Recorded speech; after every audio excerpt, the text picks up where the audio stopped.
21వ పాసురంలోనూ ఆ ఆండాళ్ తల్లి కృష్ణ పరమాత్ముణ్ణి ఈ విధంగా వర్ణిస్తోంది.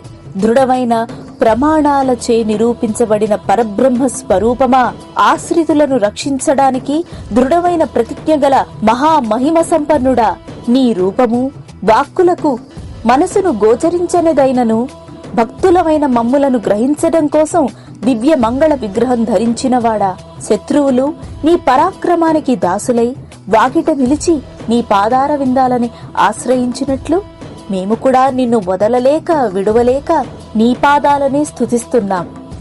శత్రువులని సైతం నీ పాదాలు ఆకర్షిస్తాయి. మరి మేము నీ భక్తులం, మమ్మల్ని నీ పాదాలు ఆకర్షించవా? ఆ దివ్య మంగళ స్వరూపం యొక్క దర్శన భాగ్యం మాకు కలుగజేయి. నీ పాదాలని స్తుతించే అవకాశం మాకివ్వు స్వామి అంటూ 21వ పాసురంలో ఆ శ్రీకృష్ణుణ్ణి కొలుస్తోంది, స్తుతిస్తోంది ఆండాళ్ తల్లి.